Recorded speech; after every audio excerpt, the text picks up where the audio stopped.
अगर मुझे ये पता होता कि अजमेर की सबसे बड़ी मंडी से लाए हुए परफेक्ट आलू से परफेक्ट चिप्स बनाने के इस खतरनाक प्रोसेस में मुझे ये सब झेलना पड़ेगा तो मैं ये चिप्स कभी ना बनाती। तो हेलो दोस्तों, मेरा नाम है महिमा और मैं रहती हूँ अजमेर में। तो आज मैं आपको बताने जा रही हूँ आलू के चिप्स बनाने की प्रो रेसिपी। इसके लिए सबसे पहले आपको छुपा देना है पतिदेव का मोबाइल और उनकी गाड़ी की चाबियां, जिससे वो आपसे बहाना बनाकर कहीं निकल ना जाए, क्योंकि आलू छिलने, चिप्स बनाने, उनको उबालने और छत पर सुखाने का महान काम पतिदेव के पवित्र हाथों से करवाना ही एक आदर्श भारतीय नारी का परम कर्तव्य है। तो पतिदेव को आराम से मोबाइल चलाता देख मैंने उन्हें आलू छिलने के काम पर लगा दिया। सारे आलू छिल जाने के बाद मैंने उन्हें सिखाया कि कैसे एक बेहतरीन चिप्स को स्लाइस किया जाता है। तभी मुझे एहसास हुआ कि इतना काम पतिदेव ने कर दिया है तो कुछ काम मुझे भी करना चाहिए। तो मैं चली चिप्स को उबालने का प्रबंध करने और निकालने लगी सिलेंडर। लेकिन तभी मुझे याद आया कि देश में तो गैस का संकट है। तो एक जिम्मेदार नागरिक की भूमिका निभाते हुए सिलेंडर को वापस वहीं विराजमान कर दिया और फाइनली चली मैं कुछ ऐसा करने जो आप सोच भी नहीं सकते। हाँ जी, मैंने फैसला लिया है इसको जलाने का। तो लेकर इस लकड़ी का सहारा मैंने इसकी हालत को थोड़ा सुधारा। फिर मैंने संभाले अपने अस्त्र और शस्त्र। तभी पतिदेव ले आए बाकी का असला, क्योंकि इसी से तो हल होगा चूल्हा जलाने का मसला। पहले नोटबंदी करके महिलाओं का छुपा हुआ पैसा निकलवाया, फिर लॉकडाउन करके दिन भर किचन में काम करवाया और अब एलपीजी बंद करके चूल्हा जलवाएंगे।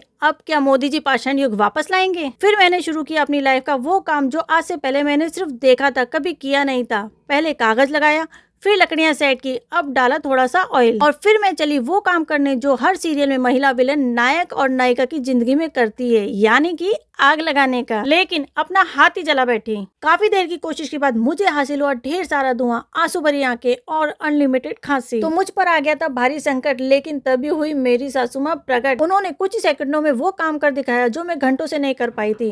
पानी उबलने के बाद मैंने उसमें डाला थोड़ा सा सेंधा नमक, क्योंकि इस चिप्स को व्रत में भी तो यूज करना है ना। इसी बीच मैं आ गई छत पर चिप्सों को सुखाने की व्यवस्था कराने। छत पर सूखे हुए कंडे आज मेरे काम आ ही गए। तभी पतिदेव ने चिप्स उबालने के लिए रख दिए। देखो क्या मस्त नजारा है, पतिदेव और उनके असिस्टेंट लगे हुए काम पर। अब इन छोटे मजदूरों से काम कराने के लिए मजदूरी तो देनी ही पड़ेगी। तो ये हाथ धोकर पीछे पड़ गए पतिदेव के और ले आए अपनी मनपसंद टॉफियां। तो फाइनली सबकी मेहनत रंग लाई और अब मैं चली चिप्स को करने फ्राई। मैंने जैसे चिप्स को तेल में डाला वो एकदम से खिल उठे, साथ ही खिल उठे सभी के चेहरे, क्योंकि चिप्स बने ही इतने लजीज थे। वो कहते हैं ना कि मेहनत का फल मीठा होता है, लेकिन कभी कभी मेहनत का फल नमकीन भी होता है। तो अब हम एंजॉय करते हैं हमारी मेहनत के नमकीन फल को। मिलते हैं एक नए ब्लॉग के साथ। Take care and good bye दोस्तों।